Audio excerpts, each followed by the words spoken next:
Welcome back to the house tour. Today we're going to go through the second floor, starting with the landing. In this room, I did some cleanup and also took down the wall that was closing in the staircase, so now you have this beautiful view.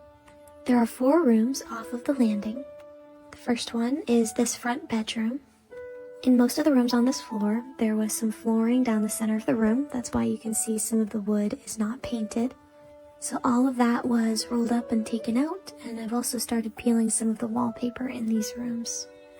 This bedroom also has a door that leads out to the living room for this floor. And you'll see this door coming up on the left is the one that leads out to the landing, so this room's also connected to that space. That room you see the generator in is the pantry. We'll go in there in just a second. But this is the kitchen for the second floor. Clearly needs a lot of updates. And off the kitchen is the full bath. There's the box that's the headway to the stairs that I asked you guys about. And that leads to this little room, which I think is going to be the laundry room for the second floor. And it has a cedar closet in the back. Fun fact, this bathroom has 8 layers of wallpaper in it. And that doesn't count any of the layers that are just paint. If you watched the first floor video, you know there's a stairwell that leads to the second floor. There's where it comes up, and there's a little storage closet across that landing. In the pantry, we have these beautiful built-in cupboards that just need a little bit of love, but they are definitely staying. And it has a cute little view of the side yard. Through here, we have a bedroom. This is right above that wood storage room downstairs. The floor plan for the front of the house is pretty much identical on the first and second floor, and is similar on the third floor as well. So it connects to the bedroom on the front of the house. There's the hose from the shop vac that's up on the third floor. I love that this floor has all of the original woodwork still. I plan on restoring all of that and keeping as much of it as possible. That's it for the second floor. Come back for the third. It's time for the last stop on our tour, which is the third floor. She's still in rough shape, but I think this floor has the most potential out of any of them in the house. Up here we have the landing with 4 bedrooms off of it and a closet connecting the back 2 rooms. A question I got asked a lot on the last house tour video was, why are there boards missing from the middle of the floor in every single room? And part of the reason for that is the previous owner wanted to work on some electrical on the floor below. But as we saw in that red bedroom on the first floor, he also wanted to put up an accent wall. So I have quite a bit of the floorboards for these rooms that came off of that wall downstairs, but it should be fun trying to piece it back together when the time comes. All of these rooms have been cleaned and swept out, and the next step is to open up the walls, take out that damaged plaster, and get some updated electrical up on this floor. I also hope to add a bathroom on this floor. I'm not exactly sure where yet, but right now there's only 2 bathrooms in the whole house, despite there being 9 bedrooms and quite a bit of living space. So I think that'll be a worthwhile investment. But that completes the house tour. Let me know if I missed anything or if there's anything you want to see again. Hey guys! So I know in previous videos I said that this was going to be the weekend we were opening up walls. However, I was not able to get a dumpster in time to make that happen. So instead, we are tackling barn clean out. While the previous owner did take everything they wanted before leaving the house, there were still a lot of treasures up here that I ended up keeping and will try to repurpose to use in the house. The stairs to the second floor of the barn are not very sturdy, and there's actually no floorboards at the very top of them. So I did not even want to try going up and down them a bunch of times while clearing this stuff out. Instead, I went up on the second floor and handed things down to Dad, who stood in the back of his truck, and we loaded it up with everything we were taking to the dump, and he helped me sort out the stuff I was keeping by putting it in a pile on the porch for me. Once we got to the dump, we did some additional sorting. We put all of the metal and wiring in or around that blue bin on the left. I broke down some cardboard and put it to the side of the truck, and then everything else just went into the general waste dumpster. While going through some of the boxes that we hadn't gone through before, I also found some more little keepsakes, a few pamphlets, a picture, a light switch. So I'm glad we did this second run through. On our way out, we stopped to drop off the metal in its designated spot. And guys, this might be one of the most interesting finds at the house. Up on that second floor, you may have seen it in the time lapse, I found a car door. Yes, a whole door. Here it is. We stopped to show it to you guys. I ended up taking off the mirror so I can keep it. I don't know what I'll use it for. But here is the barn after that initial cleanup, and next up is to get all of this remaining debris. As promised, here is the rest of the barn cleanup. In my last video, you saw Dad and I take out all of the big pieces of furniture and larger items from the barn, but there were still a lot of little things to go through. I started by going through and setting aside anything that I may want to keep. I put metal off to the side as well because that'll be disposed of separately. It's not going in the contractor bag. And anything that was easy for me to pick up or just right there as I was going through it, I put in the contractor bag as I went. Once I felt like I had given everything the once over and pulled out all the metal pieces I could find, I went back to pick up the little piles I'd made of things that I'm going to be keeping, and then got the broom so that I could push everything into one big pile and make it easier for cleanup. At this point, there was still a lot of big trash items in this pile, but putting it all in one place made it easier to just scoop it up with a dustpan and put it right into the contractor bag. By the window closest to us, that's the pile of things that I ended up keeping. In that red bin was all of the metal and some larger pieces of wood that I handed down to Dad. And with all of that cleared out, here's what we were left with. Because it's just the barn, I didn't go quite as ham on the sweeping as I do on the inside of the house. But I do think it looks a lot better, and I'm really happy with the progress we were able to make this weekend, despite not having a dumpster. Good morning! If you watched my recent videos, you know that I spent some time this weekend cleaning out the barn with Dad, and while we took a bunch of stuff to the dump, there were also quite a few treasures that I ended up keeping, and I wanted to show you guys what we saved. There's too much to fit into one video, but I will not make you guys wait. I will post both parts back to back so that you can see everything that we ended up saving. Apparently, I left a bag of rusty nails and a spray paint can top in this box. Don't know how that slipped through. But here's one of my favorite finds. It's this little spice rack. And I know it looks like there's pieces missing, but all the bottles are there. They were just at the bottom of the box. The only thing I am missing from this set is the top to one of the bottles. So I'll definitely use that in my future kitchen. This bag that's still in the box is full of Christmas ornaments. They have scenes from the 12 Days of Christmas on them. I think they're so cute. There's also some random little figurines, like this next guy's a Santa Claus. I'm a big fan of the white and gold Christmas tree look, so I think these will definitely make their way onto my first Christmas tree in this house. And when I think about decorating this house for Christmas, guys, I get so excited.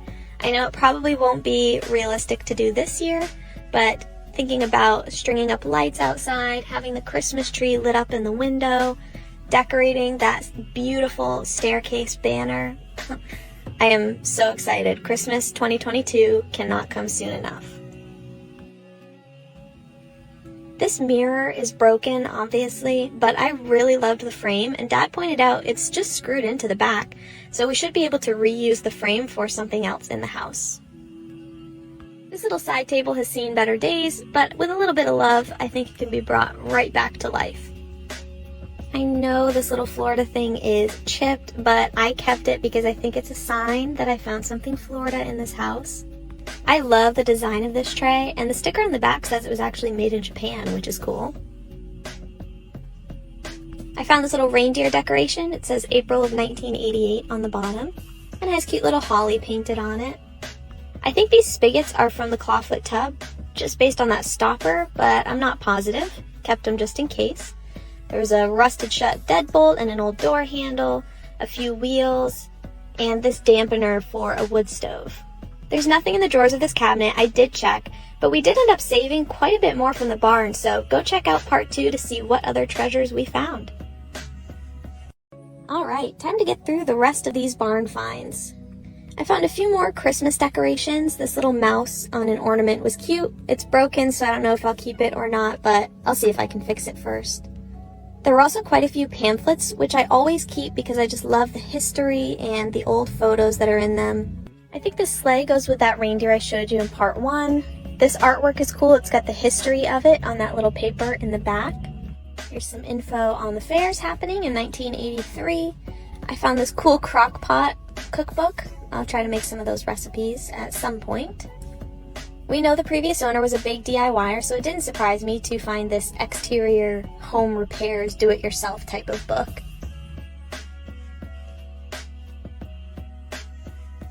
I saved a bunch of trinkets. I have a shadow box that I plan to put up, and these are perfect for it. I also found this set of 3 little girls. The first one is broken in half, but I could not bring myself to separate them, so I kept them. If I can't fix that first girl, TBD on what I'll do. Probably donate them, I think. And this Christmas plate is cool. It's still in the plastic. I didn't open it up, so I don't know exactly the condition it's in, but it's probably like new. I saved all of these little baskets. You never know when you might need one.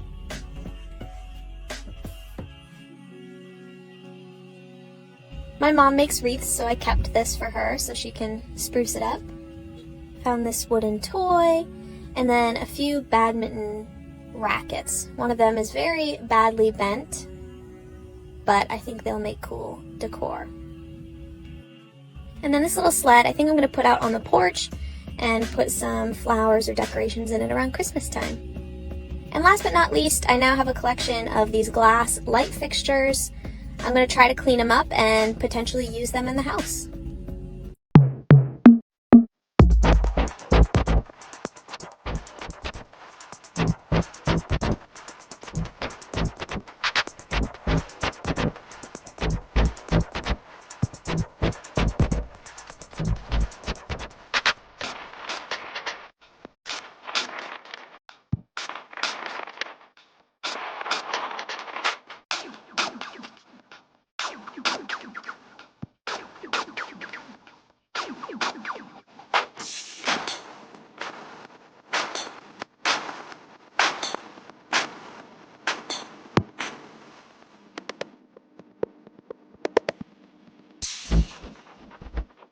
Last week was a hard week for me personally, and I was really hoping to spend the weekend at the house, taking down walls, de-stressing a little bit, but as you guys know, I did not get a dumpster in time to make that happen. So instead, I found some other tasks around the house that I've been putting off for various reasons. In the case of this wallpaper, it's just a tedious task to pull it down, but it ended up being perfect because I was able to really focus in on getting those tricky bits off of the wall, and it totally took my mind off of everything. And for those of you that like my sweeping at the end of every video, I think you're going to like this one. I finally swept from the top floor down to this second floor area, and it is super satisfying to watch back. A lot of this wallpaper was coming off easily because it's so old and already separated from the wall, but at about this point, I started hitting the areas that were just still glued on really well. And I wasn't able to get all of them off, but I did get a majority of it off, and I love how the staircase looks with the white walls. Despite cleaning as I went, I still ended up with the stairs looking like this, covered in bits of wallpaper. So I started up at the top, which you can see there's some larger pieces of wallpaper that actually fell down by themselves, and they've been there since I got the house, I think. So it was time to sweep this. I wasn't too worried about keeping it neat, just sweeping it down the stairs as I went. The hose and wiring for the shop vac are what you see there on the left, and it got in my way a little bit, but luckily they're easy to maneuver and get out of my way. Once I got everything down to these last 2 steps, I more carefully swept everything down to the very bottom step so that I could get my dustpan and scoop up these chunks of wallpaper and put them all into the contractor bag in one go.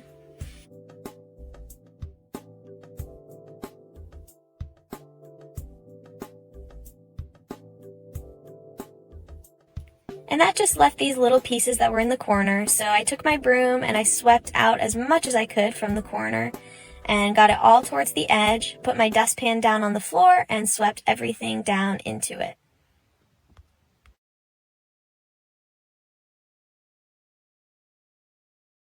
And here's the result. Still dusty, but much cleaner stairs. Even though we didn't have a dumpster, I did still open up one wall this past weekend, and that was in this front bedroom. This is the only wall in the house that's been completely redone. Someone had taken out the plaster, re-insulated, and then put up this sheetrock. And the video doesn't capture it very well, but there are pieces that have I think, mouse damage. There are holes in the insulation, and I think some of it's either been eaten or just destroyed by the mice and is just dust at this point. I'm pulling this down in as big of pieces as I can manage, but some of it is still breaking off in little bits, so that's what that trash can's there for. I'm just throwing the little pieces in there to make them easy to clean up. The bigger pieces I'm stacking along the wall behind the camera. Dad was out of town this weekend, and I didn't want to pull the insulation down until I knew we could take it to the dump, so I left that in there, but I'll probably get that taken out this weekend if I can. This area was the hardest in this whole room. You can see in the corner there's a 2x4 that's really wedged in there on top of the drywall, and it's also nailed into the window. I'm not sure exactly what it's doing. It might just be some patchwork, but it made it difficult to get those last pieces out. I'm using a small broom here just to get the dust away from the sides of the room, and then I'll use my push broom to get everything into one easy to sweep up pile before putting it in the dustpan. And just like that, this room is one step closer to being done. After watching a few YouTube videos and stopping at Lowe's to get the right tools, I column as well. I know this project may seem small compared to some of the other work that I've done in the house, but I'm so happy to have it done. And it took me 2.5 hours to do, so while this time lapse is only a little over a minute, it was a very time-consuming project. Here are where half of the bricks ended up. These are the stones that came out of the center of the pillars, and here are the rest of the bricks that I stacked outside. Yes, lead and asbestos are both pretty big concerns with a house this age that had updates done in almost every decade, so I did consult professionals. I had about a 20-minute phone call with the environmental agency who advised me that an asbestos inspection was a smart thing to do. They were primarily concerned with the pipes in the basement, some of the older equipment down there, like the boiler, and the plaster of the house. They said that horsehair plaster, which is what the house is constructed with, does not usually come back positive. It's pretty rare that it does, but since that's what is literally through this whole house, they still took samples and tested it. And it came back negative for asbestos, which was a huge relief. The dumpster companies won't let you get a dumpster if you're going to be putting asbestos materials into it because it is a hazardous material. So that's kind of the initial holdup on the dumpster, but now that that's back all clear, we are ready to start opening up walls. There's really not a lot of paint in this house. There's some on the floors. There's some trim work, like you can see behind me, that's been painted, and a couple of doors too. But I spoke to that same environmental agency, and they told me about these test kits that you can buy. I got mine off of Amazon. I'll post a separate video showing you exactly how that process works. But basically, you take what looks like a Q-tip, and you dip it in vinegar, rub it on the surface, and it turns this bright purple color if it comes in contact with any lead at all. So now I have those, and before I touch any job that has paint, if I'm going to be sanding or removing anything that is potentially hazardous, I can test that area first. If it comes back even questionable, I will consult a professional again. But in the test that I did, that I'll post that video of, it came back in the clear. So that was a good start. But I am not taking any chances because I don't take that lightly. I don't want to get lead poisoning. I know the dust can escape your house and I don't want to be affecting my neighbors. So I am taking precautions to be safe about stuff like that. And even though this stuff is coming back in the clear, I am still taking steps to protect myself just in case. You'll notice in a lot of my videos, I wear a full respirator. I have my safety glasses. I also have a full set of safety goggles, which I haven't broken out yet, but I'm sure that's coming soon. But I do still want to be safe. I don't want to get sick. I know there's a lot of mice in this house, and everything they leave behind can make you very sick. So I am still being safe despite everything that's come back in the clear. But if you have any other questions or concerns or thoughts, I'd love to hear about it. Hey everyone, in my last video I mentioned these lead test kits that I got from Amazon, and I wanted to make a separate video to show you exactly how they work. This is what the kit looks like when you get it from Amazon. There are 30 swabs in this container. The instructions are around the outside, and then it has this little color scale on it to tell you what the swab tip will look like if there is no lead detected versus if there is lead detected. To activate the test, you have to dip the swab into vinegar, So I brought that little mason jar to put my vinegar in because I know myself and I know I would definitely drop some of the tests down into that bottle. To activate the test, you have to kind of move the swab around in the vinegar. So the mason jar actually ended up being especially helpful with that. Gave me more space to move around versus the really narrow opening on the bottle. So if you're going to do this, I would recommend getting a jar or something like that with a wider opening.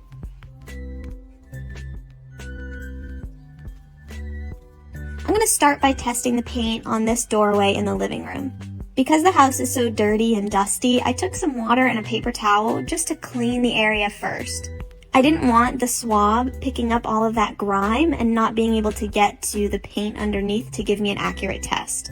And after wiping it down, I made sure to dry it really well too, because the test kit says to remove any excess moisture from the swab itself before testing an area, so I figured probably not a good idea to have any moisture on the area itself either.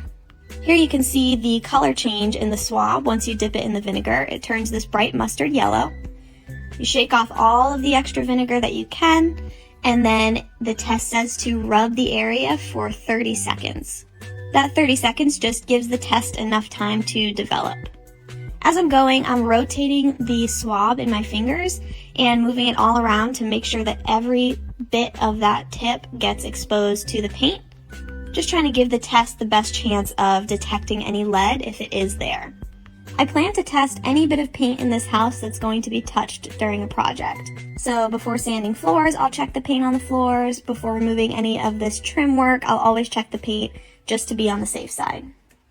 And you can see the tip stayed a bright mustard yellow, which I'll show you compared to this color scale. It means there was no lead detected. It didn't even turn a little bit orange or pink, so we are in the clear here. Today I'm going through to take down the rest of the ceiling fans, some of the outdated lighting fixtures, and I'm going to take you along with me. Let's go. So first things first, we need to go into the basement to turn off power. I'm going to be electrocuting myself. This door is not attached to anything. Ooh, spooky basement. Luckily there's lights. Pong, stay.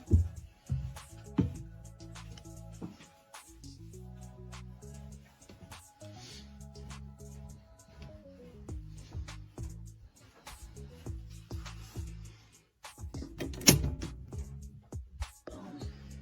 No more lights.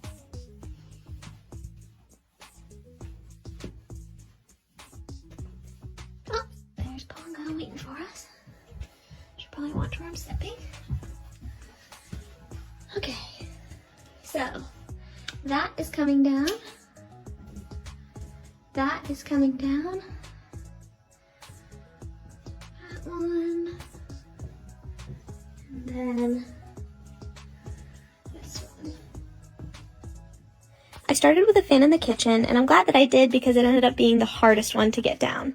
I thought I would be able to just undo the screws along the top and pull that gold bowl piece down to unscrew it from the box beneath, but the gold pieces that hold the fan blades on were stopping me from being able to pull that down far enough to where I could reach those screws. So I took those off individually, and then the bowl was able to come down so I could see what was underneath. Alright, I was able to get the fan blades off, get this taken down, and now there's two of these on either side that I think need to come undone, and then I should be able to take it off. Let's see if I'm right. And I was right. It was a little tricky to maneuver the wrench around to get the bolts off, but once I did, I was able to pull the fixture down to clip the wires.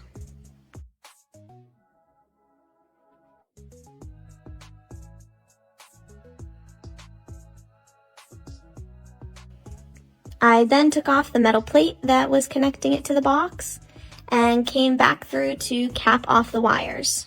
At first I capped all the little wires coming off, but you can see here I came back later to remove the little wires and cap just the big ones. And then I was off to take down the rest of the fans.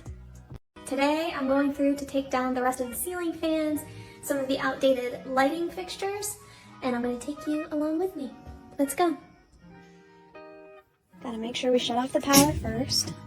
This fan is absolutely disgusting. all but one blade literally has a mold going on it. So, really looking forward to getting up there. I did my best to keep the one clean fan blade near me this whole time because that mold was disgusting.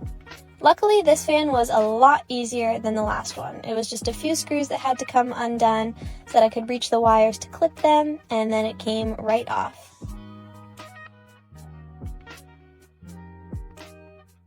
This fan also had a bunch of tiny wires in there, so I just pulled those off of the two larger ones so I had 2 wires to cap instead of 5.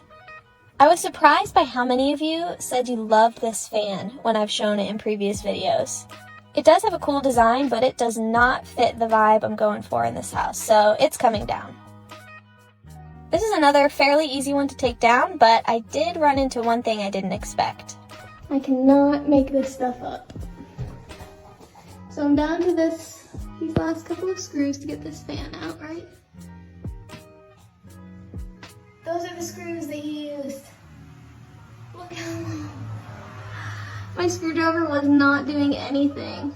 And I finally realized it's because there's the top of the screw. So yeah, that little bracket ended up staying there.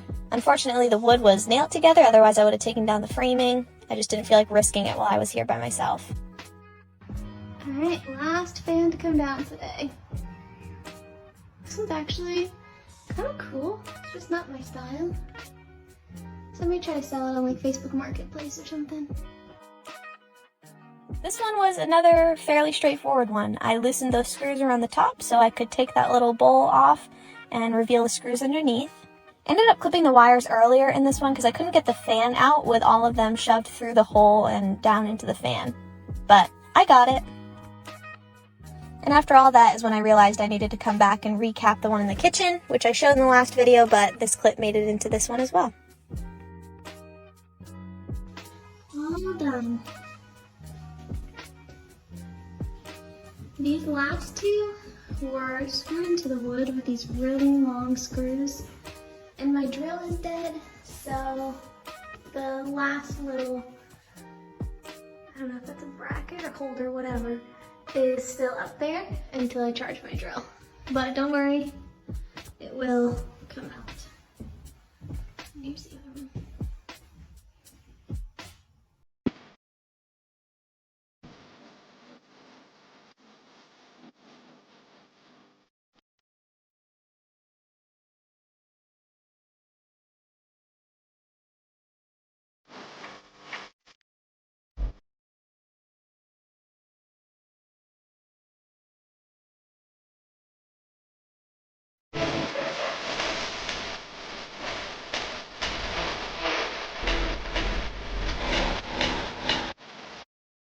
This is a 3-parter. So yes, I am only here on weekends right now. I work a full-time job, so I don't have a lot of time during the week to come over here. I work from home, so I guess I could come over on my lunch breaks, but I'm about 10 minutes away, so I lose 20 minutes of my lunch just commuting to and from the house, and that only leaves 40 minutes, which at this point and stage in the renovation is not enough time for me to get anything done. The timeline is a little TBD. But I'll explain kind of the outline of it and when I will know when it will be done. The goal is this time next year.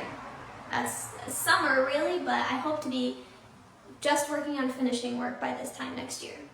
We'll see. It's in a video now, so it's documented.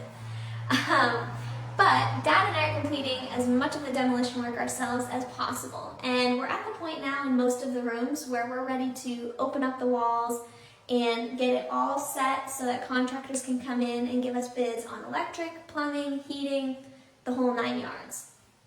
I am going to be using a construction loan to fund the project from that point on. And in order to get that loan, I have to get bids for every piece of work, all of the materials, everything needed to get the house to 100%. So, once we get the walls opened up, we should be able to complete that paperwork and submit it to the bank. Once that loan is approved, all of the work on the house has to be done within a year. So I know for sure that once I get approved for the loan, it'll be at most a year from that point. if that makes sense. But right now, we're waiting on the dumpster. Once we get the dumpster, we can start clearing out walls, and then the real fun begins. I'm not too worried about the winter weather. The roof is going to be done at the end of October, so the house will be relatively watertight. The siding contractor that I want to work with said he can work all the way through the winter, so even if we end up in January, February, which is when we start getting heavy snow up here, they do work 12 months out of the year, so that's not a concern for me. And all of the interior jobs like electric, heat, plumbing, that can all be done through the winter as well. Once there's heat and electric in here, I can be here any hour of the day, and I plan to be moving in at least to one of the bedrooms so I can be living here while the rest of the work is completed. So I'm not too worried about winter. The only thing I'm worried about is how short the days are getting, and without electric, that makes it really hard to stay here late or get here early because I can't see what I'm doing. These were really great questions. Please feel free to use the Q&A feature on my profile. Ask me more. I'm going to be going through and answering a bunch this week, and I'll try to do some more next week as well. My supervisor Pongo stopped by for a little visit and to watch me take down this drywall, which is currently closing in the chimney that was updated. This is the last little bit of drywall to come out of the house. I have a chimney inspection happening on October 22nd, so it'll be easier for them to see with this opened up, and I also just wanted to see what all was in here. We do think that this casing is original to the house, obviously not the drywall, but the shape and structure itself. There always would have been some sort of chimney running up through here. Now that it's opened up, you can see right up into the third floor. If you've watched any of my third floor clean out videos, you know every room is missing floorboards, so that's why we can see right up through there. On this side, you can see some lovely knob and tube wiring. I am getting all of the electric in this house upgraded. The power's not even turned on to the second or third floor because of the knob and tube. I also took some time to clear out this debris that's on either side. I didn't do too thorough of a job just because I'd rather come in with a shop vac, but I cleared out anything that was easy to grab with my hands. And then before leaving the space, I swept up, and here's what it's looking like now. So I got these N95 masks in the mail, and I know that I've been looking at them. It's from Amazon. I know I've been looking at it online. Didn't remember ordering it, but I wouldn't put it past me. But then I realized when I went back through and checked my orders just to see, I didn't order it, but somebody got this for me off of my Amazon wish list. I just added that link to my account the other day. I'm still learning how it works. I had a couple of people ask me about it. Didn't think anything of it or that people would see it. I haven't really promoted it, but I'm so happy I got these. The dumpster showed up yesterday, so we're getting ready to take down walls, and these are gonna come in super handy. There was no note with this, so if you sent these to me, please comment and let me know. I would love to thank you personally, give you a little shout out. But if anyone else is interested in checking out my wish list, it's on my profile. Not at all required, but I know some people are wanting to contribute, so I tried to put some stuff on there that would be easy enough for you guys to get. So thank you, whoever sent these to me. I'm excited to put them to work today. This is Dad's mask after an afternoon of working in the house. Got a lot. Nice and white on the inside, yellowy on the outside. Just how we like it. Okay, I've chosen my first wall to take down the plaster. If you guys have been following me, you know that I'm a newbie to this. I've never demoed a house before at all, so it's gonna be a lot of trial and error. I have my mask, my glasses, my gloves. I've set up this bin here. There it is. I'm gonna put all the plaster into the bin, that's my plan, and then take the bin to the dumpster that's right here. That's why this wall was chosen, because it's very close to the dumpster. I have no idea how heavy this is gonna be. I don't know what the process is gonna look like, so wish me luck. I'm gonna try to get some of this wallpaper first, because I wanna make sure I have some to save, and then we'll get to taking it down. So for those of you who have not run into lath and plaster before, or you just don't know what it is, I figured I'd show you while I'm taking this wall out. So these wood pieces are the lath. This is horsehair plaster. Let's see if I can get it to focus. You can see there's actual bits of hair all through there. and the plaster is on top of the lath, and so it does seep into the seams here. Luckily this stuff's pretty old and is just falling away, but probably the bits that were in between the lath before have fallen into the wall. So when I take out the lath, you'll be able to see. Once I got my piece of wallpaper, I started just chipping away at the plaster using the flat end of a crowbar. You'll see as I go along, I'm chipping it off in all different directions, and that's just because I'm trying to figure out what works best. Honestly, it's not as heavy as I thought it was going to be. After moving all that brick and mortar last weekend, plaster's nothing. Working up on the ladder as I figured this out was not my favorite. I had to put a lot of force into this, and so I'm leaning into the ladder hard, which means my shins are bruised today, and I almost fell off a couple times. We're not going to talk about it. This might be the best I've ever looked. That last clip was from when I took a little break and caught a glimpse of myself in the camera. My phone didn't pick it up very well, but at this point it was so dusty in this room. Like, look at all of this, it's just on the top of the door jamb. And it was covering the entire floor. So if you go back and rewatch the video, you'll notice that I'm wearing an N95 mask and just regular safety glasses. But at this point, I had changed into my respirator and full-on construction goggles just because of how much dust was getting in my face and all around the room. I was only able to fit the first half in this video, so there will be a part 2, but I will post it right after this one. This is part 2 of removing the plaster in the entryway and learning as I go. Okay, in the interest of trying things, this is going really slow on this wall. I'm going to try hitting it with a sledgehammer. See if that breaks it up, and then I can just pull it off the wall. Let's find out. For the record, I don't know if this is going to work, but it's worth a shot. This is all about trial and error right now.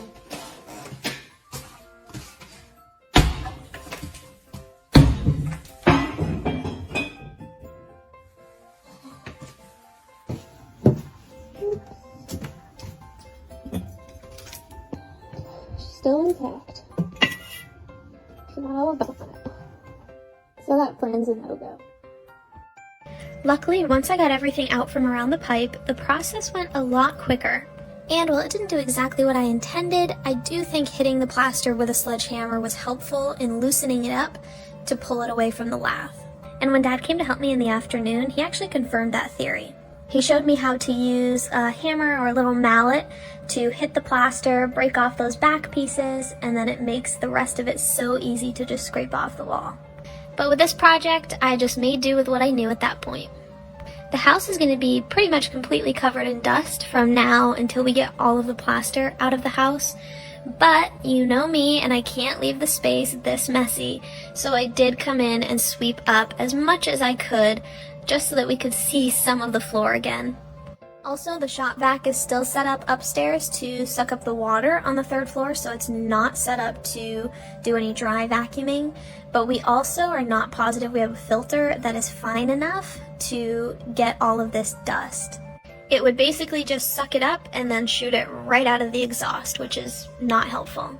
But when it comes time to do a more detailed clean of the house and to get all of the dust up and out, I'll make sure we get one of those filters so that we can vacuum it, because as much as I love sweeping, I'm not trying to be that detailed about it. Also, sorry about the poor video quality. It is very dark in the entryway, plus it was a cloudy day yesterday, which doesn't help, and I was kicking up a ton of dust into the air, which makes the picture look a little bit grainy. But I'm glad you're still able to see the difference in the color of the dust compared to the flooring beneath it, because it was a mess. And after all of this was said and done, I opened the door and every window possible to help air out the house a little bit, but this dust stuck around most of the day. You can go check out my Instagram to see a picture of what this room looks like now that the plaster's removed. Hey everybody! Another project I got done this weekend was taking the plaster down in this front bedroom on the 1st floor. At this point in the day, I'd already been removing plaster for about 3.5 hours, and while I'd learned a few tricks to make it go quicker, I was still pretty exhausted. This wall did go pretty quickly, and I was happy to not be in such a confined space like I was in the entryway because it gave me a larger range of motion. There's a chimney that runs up through this wall, so I wasn't surprised when I found brick, but I was surprised to see that it was not under the lath. And any sort of cover that was on there has rusted away. Luckily, we're getting the chimney inspection done later this month, and this is something they'll be able to help me fix. Can anyone that wears glasses please give me a tip or 2 or 3 on how to keep them from fogging up when I'm wearing my mask? As soon as I started sweating, they were just fogging up every 30 seconds to a minute. And I tried to power through. I would go until I literally could not see out of the goggles, but I had to take so many breaks, I was getting really frustrated. So any tips or advice would be helpful. It took me just as long to remove this strip of plaster in the corner as it did for me to take down the plaster on that whole first wall. I just could not get a good angle to get up under there. It took me probably 45 minutes. Then Dad showed up and figured out a super easy way to get the plaster down. He used a mallet and hit the plaster all over to get the keys off the back of it that go in between the lath, and then it was just really easy for him to scrape it off. So I'm looking forward to what we'll be able to accomplish next weekend now that we have that faster way to get the plaster removed. I think we'll be able to get through a lot. Hey everybody, sorry I didn't get as many posts up this week. I only had 1 day of work on the house last weekend, and then I left for a business trip on Sunday and just got back Thursday night. Luckily, this is a holiday weekend, so I'll get 3 solid days of work done at the house and should have plenty of content for you in the coming week. Having the dumpster now makes getting through the big jobs so much quicker because we're not having to stop to do dump runs in between every project. This video footage is from last Saturday and it shows everything we were able to get in there. You'll see we still have a ton of room, so I plan to focus my energy on getting the plaster out of the house this weekend. I need to get that done so that the electrician, plumber, and heating company can come in to give me quotes on getting full system upgrades. But I do expect that taking the plaster out of the house is going to take all of this weekend and then some. In the mornings, I like to find smaller, quieter jobs so I'm not annoying my neighbors by dumping stuff into the dumpster at 8 a.m. So let me know what other little filler jobs you'd like to see or what kind of work you'd like to see me get done, and I'll see if I'm able to accomplish it this weekend. I kicked off my long weekend with a hard day of work at the house. We have a get-together happening next weekend at my parents' house, so Dad was setting up for that and wasn't able to help out yesterday. But that didn't stop me from tackling this plaster. I used the same method that Dad showed me when we were working on the plaster in the bedroom. So I took a little mallet and I was banging on the wall every few inches to help the keys, which is the bits of plaster that go in between the lath, fall into the wall so that the rest of the plaster could be easily scraped off.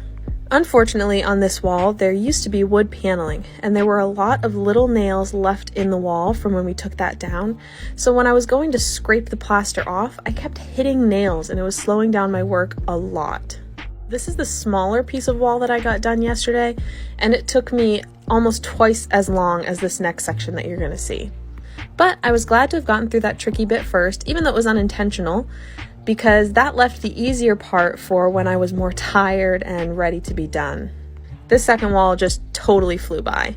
I did do some cleanup as I went. I took some bins of plaster out to the dumpster, but I really did not do a great job of cleaning up after myself, mostly because I knew that I would be back in there today and tomorrow, pulling more plaster down, making more of a mess.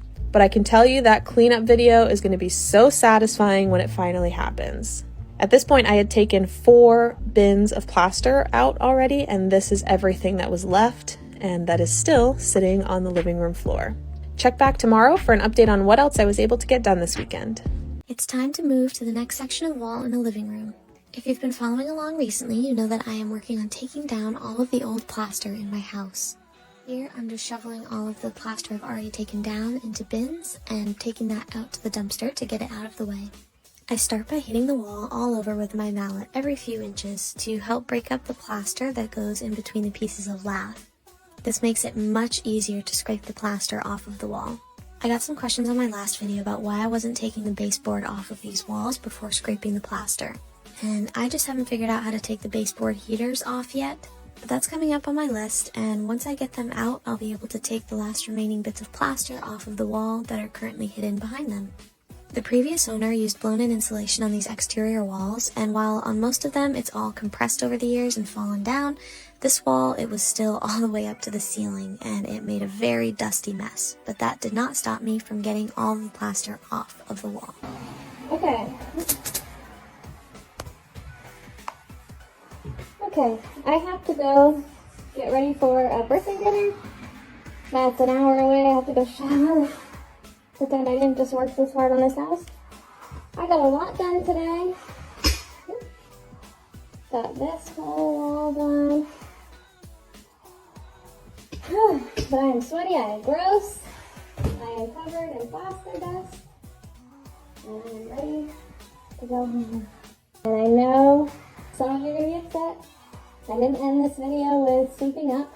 Sorry, but I just can't today. I didn't realize what time it was. It got away from me, so I have to go. I have to get ready, but I will make sure to do a real good sweep and clean up in here tomorrow. I'll get a video posted for you, so stay tuned for that. I got back from working on the house, showered up, and I have Amazon packages that I did not order, which means some of you lovely people got something off my wish list for me, so I'm gonna do a little bonus video today and do an unboxing.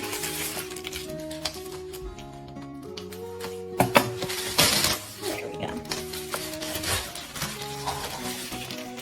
Some filters for my respirator, which this is perfect timing because my filters are disgusting after pouring plaster down all weekend. Thank you. Is there a note or anything?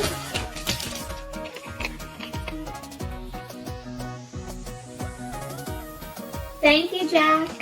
Thank you, Jack. Yes, finally notes. The last one that came in didn't have a note, and I was like, I don't have anything.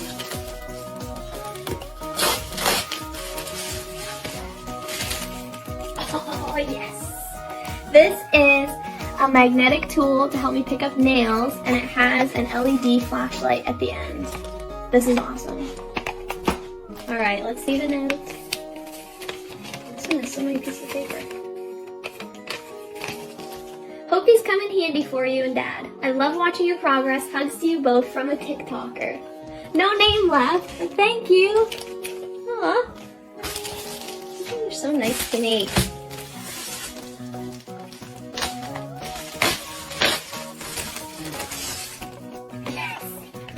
This is a level that has a ruler along the side and a laser end. This thing is awesome. I was just telling my mom about this yesterday. So, good timing on the delivery. I am a lifelong female DIYer that got my start working on projects with my dad. They're some of my favorite memories. Enjoy every second you have with him. Thanks for sharing this journey with us. From Dana. Thank you, Dana. I'm gonna put that to good use. Alright, and the last one. This one is really light.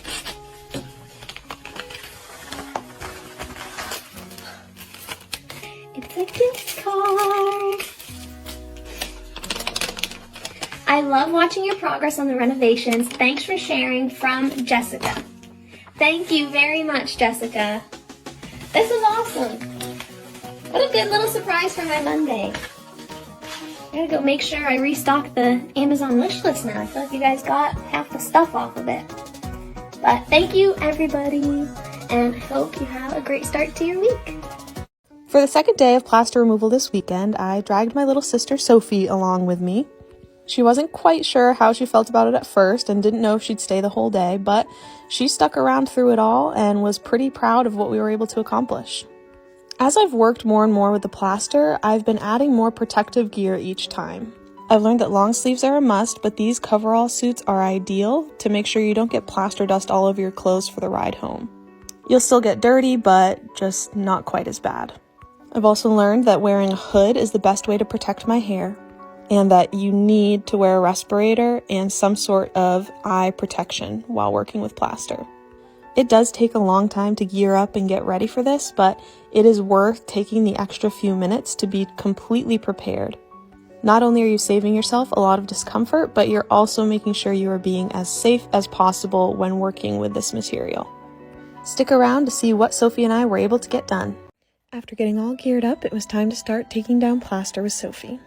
We started by going through with a mallet to separate the plaster from the lath behind it. And then Sophie got right to work with the crowbar. At this point, we were just taking turns so that I could help Sophie figure out the best way to get the plaster off the wall, and she could watch what I did to learn some little tricks. But we quickly switched into teamwork mode, and she tackled this left side while I got to work with the mallet on this right side. And I was actually able to just pull those pieces off with my hands, which made it really quick and easy. Pulling down plaster is seriously such a workout. It's really fun, but it's important to stop for water breaks pretty frequently. There were a few times throughout the day where we started to get lightheaded, and that's how I knew we weren't stopping for water frequently enough. So if you ever see one of us disappear from the frame for a while, it's probably because we're getting water or taking a little break outside, just to make sure we don't overdo it and hurt ourselves. To my left, there's a pipe that runs from the floor to the ceiling. It's not that big around, but it made for quite the interesting challenge getting the plaster out from behind it without damaging the pipe itself. I don't know what it's connected to or what's running through it, but I was not trying to break it to find out. This wall took us about an hour and a half, but come back tomorrow to see what we did with the rest of our morning. Hey everybody. Sorry I haven't posted anything in the past couple of days. We have people in town for a party this weekend, so I've been catching up and hanging out with them. But to make it up to you, I'm going to post a couple of videos today. After our lunch break, Sophie and I got back to work taking down plaster on this first floor. This time we're working in the dining room. The plaster in between the windows seems to always be the hardest part to remove. I think it's because you just can't get as much leverage as you can when you're working on a long, flat wall, which minimizes your range of motion and just makes it a little bit trickier to get the plaster down. But as you can see, Soph and I still made pretty quick work of it. We were pretty exhausted by this point in the day, so this is the last piece of wall that we tackled, but we were happy to have finished the entire dining room. And after all that work, here is the mess that was still left on the floor. We did not end up sweeping this up on the same day. I came back the next day and packed it all into bins and loaded it into the dumpster. I will be posting a couple of videos of the cleanup because that took a significant amount of time. And there is a satisfying sweep coming your way too. Here is the long-awaited cleanup video from the plaster work we did in the living room last weekend. Unlike how I usually work, I left this plaster on the ground overnight instead of sweeping it up immediately after I was done. But I was so exhausted by the end of our workday the previous day that I physically could not do this work that same day. So I just came back the next day. I'm literally 3 bins in. I've already ripped my suit. Let me see if I have any tape that'll go around it. Back at it. Paper's tape. I put some on the inside and on the outside, so hopefully that works. And it actually did. It ended up staying for the rest of the time I was working on the house this day. And luckily I saw that some of the suits that were on my Amazon wish list have been ordered, so I'm excited to have those come in and be able to swap out this ripped suit for something new.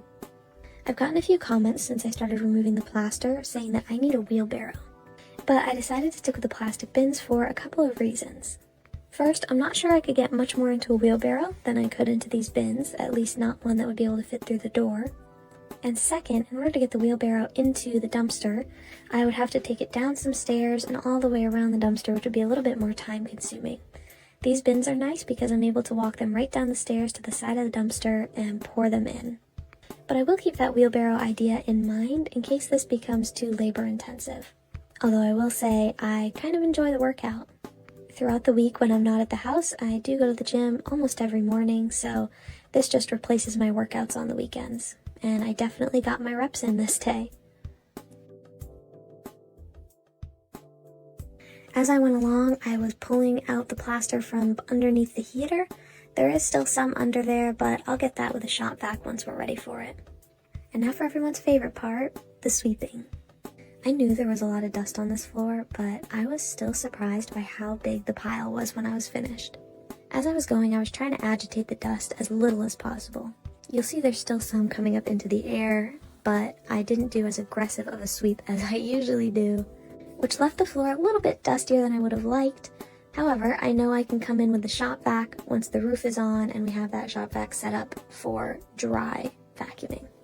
that little bit of dust that's left did not take away from how happy I am to see this floor cleared. And I did the same thing in the dining room, but that's going to be a separate video. There was too much to cram into one 3-minute video. But here is what the living room looks like now. Still a long way to go, but we have gotten a lot done. I realized after posting that last video and seeing all of the debris on the floor, I missed showing you guys a couple of sections of wall that we did. This first one is the windows at the front of the house in the living room. It was by far the most tedious part of the plaster removal that Sophie and I did. It was quite the challenge, but luckily we were up for it and were able to tackle it. This section alone took us longer than the first section of wall that you saw us take down. Like I said in that last video, it's just getting into all these little nooks and crannies. You don't have the same range of motion, so it can be a little bit tricky, but we got it done. We are an hour and 13 minutes in. We're taking a break. Look at my thumb shaking. We're tired, but having fun? Yes. Will you come back and do this again? We'll see. All right, we have finished this one. Next, we're gonna come into the dining room. Get that little bit up there, and all of this wall down. That's our goal before lunch. Mark our words. Thankfully, this was a really quick wall to take down. The previous owner had put cedar shingles up on this wall at one point, so there were a lot of nail holes and cracks and holes in the plaster itself. So it pretty much had already separated itself from the wall, and all we had to do was help it out a little bit and scrape it down. Up next will be the sweeping videos.